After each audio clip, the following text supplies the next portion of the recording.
Hey, bioethics students, Mr. Burns here. You're just seeing a white screen for right now, but I want to tell you a little bit about what you should be doing today. First thing is I think everybody needs to come up and grab their notebooks. I graded them over the weekend. You should look at the comments that I wrote. For the most part, you guys did a really good job. A couple of you have a few things you could work on to improve your score. If you'd like to see what your score is, everything is recorded right now in Student View. And essentially everybody's grades have been updated to reflect their scores on this last case study.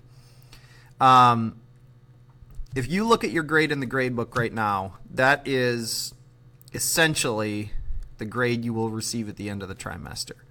You have one more assessment, which is your individual case study presentation that you're going to do. And I'm going to use that to adjust your grade based on where you're at right now. So if you already have an A, then and you do well on the case study presentation, then you'll have an A.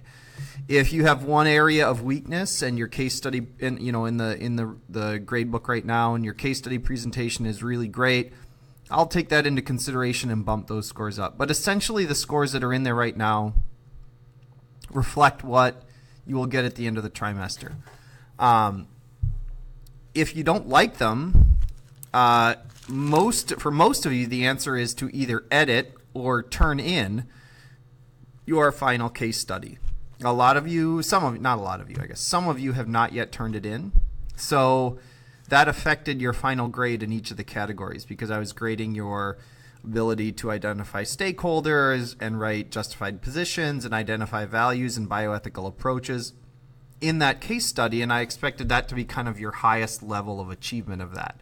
And for almost everyone who turned it in, that's exactly what it was, and your grades went up to reflect that.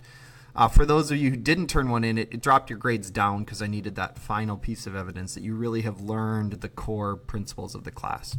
If you have questions about your grade, you can message me on Schoology. That your grade still can be changed. It would just mean you would need to do some additional work on that final case study, whether it's just turning it in the first place or writing a statement adding to the justified positions.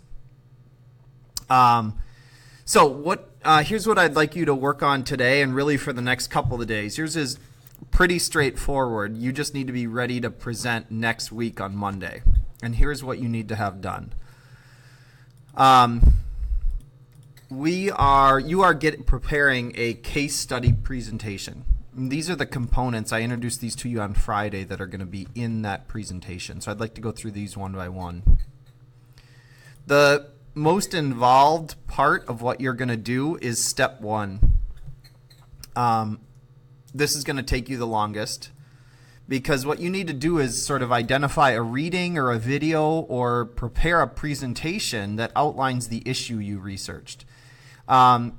This is different than your justified position. You should not be attempting to convince your audience of your position. You're simply trying to lay out the facts of your bioethical question, right? It should include the science, the laws, the beliefs, the preferred actions, different stakeholders involved and what they think should be done and why.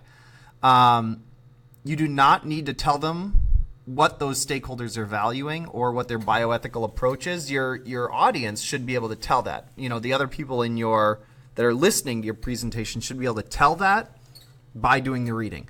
Think of like the way that I presented the vaccine study or Dennis's story or the example from Hurricane Katrina. I just simply laid out what happened, right? And what different people thought of what happened, but I didn't tell you what to think, and whatever you create for your audience should do the same thing. Some tips. Don't make it too long, right? Couple of paragraphs should be enough. You should let them figure out the bioethical question. Don't just tell them what it is. Just give them information and make sure they can figure it out. We did that in class multiple times, right? I gave you, Dennis's decision, and you had to figure out what the question was by looking at what Dennis's aunt wanted to do and what Dennis wanted to do and what Dennis's parents wanted to do.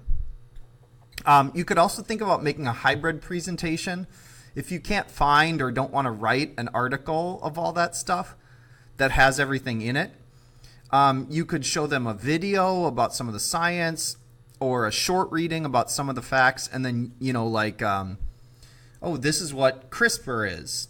And here, and then show them a little video or whatever, and then you just tell them what different people think about the issue. Like, there are some who would like to do this, and these are their concerns. There are some who would like to do this, and these are their concerns. This is kind of up to you, but you're trying to find a way to communicate your presentation to them.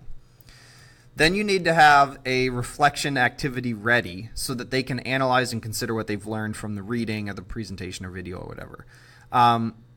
I would start that by asking the group or individuals to identify the bioethical question. Okay. Now, if you're not sure about what kind of activity you could have them do, you have a couple choices. One, you could think back to some of the stuff we've done in class. So here's some things. You can look in your notebook to find these, but these are the slides I used in class. A free write time is with some guided questions, getting them to think about whether the different sides of your topic, like how that should be decided. We did tables, so you could have them create a table of different actions that people want and why they want that and what they're valuing, and see if they can pull that out of your reading. You could have discussion prompts and do kind of a paired discussion where students have some time to think about what they believe, and then do that kind of knee-to-knee back and forth conversation activity that we've done. You could do a silent debate, right? Where you are writing back and forth to each other, right? What you think, and then they respond, right? And then they respond, and so on. So you could do a silent debate. We did one of these in class again, mostly on Dennis's decision, where you're kind of taking different sides of an issue. We also did silent discussions. Well, we'll get to that in a second. You could do a box reflection like this, like after they're reading, they just, what do I know? The facts, I wonder, potential questions, this reminds me of. In this option, they figure out the bioethical question on their own. So the other option is to look at some of the activities we did on our field trip day, right? Go back through your packet. At each station, we did a different kind of way of reflecting on or discussing a topic. The only one that you can have them do this, but you need more than this. Where they had to make an emoji, that's great, but that's only part of a reflection, right? There needs to be some guiding questions with silent writing time, or a silent discussion where people are writing their ideas on a piece of paper, or some of those other activities that we did in class. Just pick one. It doesn't, you don't have to, you just have to find one that you liked, and then just guide the people at your presentation to do that. Then you should have a question answer session where they can ask you, as sort of the expert on the topic, about more questions about the topic. And then at the end, you just ask them to write down what they think should be done.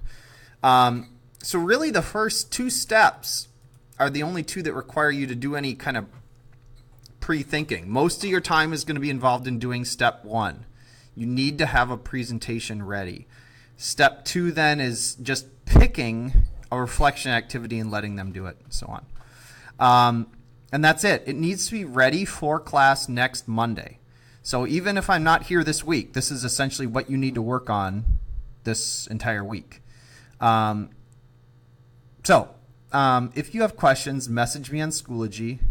I expect everything to be ready on Monday.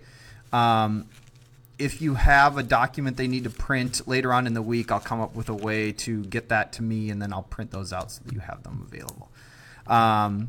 But anyway, I hope to see you soon. I'm hoping that I don't need to stay out from school for too many days here, because I know it gets crunch time at the end. So I hope everybody's doing okay.